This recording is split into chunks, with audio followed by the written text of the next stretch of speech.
You learning Hachzek Musar Yaimi, page 223. In the article Rabeinu Yona's, in which Rabeinu Yona, after explaining to us why he needed to write this shar, the critical importance of knowing the chaimer of different mitzvahs and averos, now he begins to explain them. Says Rabeinu Yona,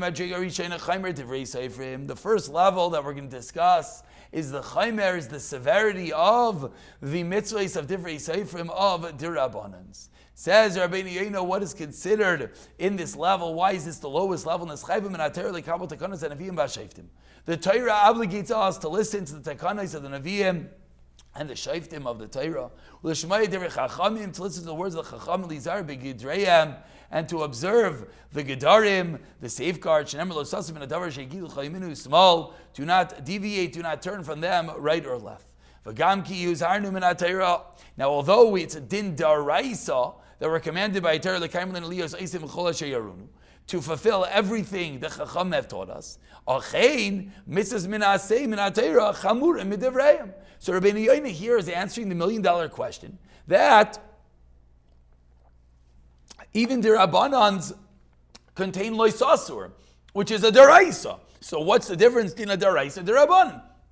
Says Rabeinu Yona, still daraisas, mitzvahs min aseh min ha-Torah are more chamer. Mipnei, why? Shows kar ikar hadavar b'sefer Torah salakim mefurash, because it's explicit in the Sefer Torah. And Hashem commanded upon us. So even though there's a commandment to listen to the Chachamim of Lois Asur, a mitzvah aseh min ha-Torah is more chamer.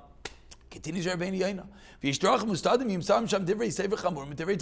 But there are times that one has to be aware of that divrei seifrim, dirabbanans, could be more chamer than divrei Torah. As the Chacham have taught us a Mishnah and Sanhedrin, chamer divrei seifrim, divrei Torah. Shaimer ein tefillin laver al divrei Torah pater.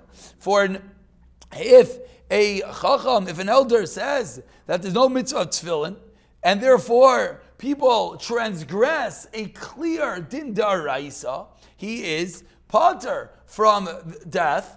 Whereas if someone adds on to tefillin, he's going to be chayiv. So explains Rabeinu Yona, there are unique scenarios that even though the din d'Rabbanan is how many compartments we have in tefillin, and if one adds on to that, then there's going to be a chiyav misa. And so we see from the fact that there's a chiyav misa for one who does not listen to the Darabanan, and not for one who doesn't listen to the Daraisa, shows us that at times the Rabbanans are more chamer.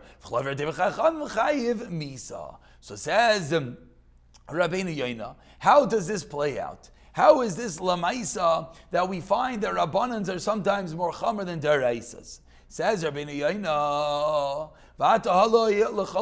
you should know. This is the explanation. One who has the audacity to violate the words of Chachamim, means that the mitzvah is the words of Chachamim are minor or trivial. It's not because he had a temptation. It's not because his Yitzhahara overpowered him. That's not why. Rather,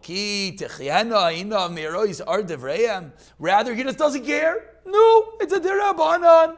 His eyes are too weak and too dim to understand the chachma behind the rabbanans. And he doesn't walk in the radiance, in the faith of the greatness of Chazal. He doesn't feel that their gezeros are so important to him. And he doesn't bother himself to fill their words. It's not explicit. So why do I have to listen to the Chachamim? And therefore, when one is Iver Adirabanan, he's not acting like one who's Iver Daraisa. What happens when one is Iver Daraisa? He feels terrible about it. And he blames himself for the Aveira. And he's frightened, he's distressed. The fact, okay, he lost the battle, the Yitzhahara won. But he realized the severity of that which he did. Al-Kain, Mishva Maves, Yele'ish. Therefore, there's a death penalty, there's Mishva Maves For one who's over a divrei derabanan, kipol davar echam mikol dvar matayif. Why? Because he discarded the divrei derabanan. It's not just that he was over the derabanan. It's because he didn't care about the derabanan. And this is as the pasuk says, let us cast off the ropes. Let us get rid of this yoke, says David HaMelech, and tell him. That's one who doesn't care about the derabanans. And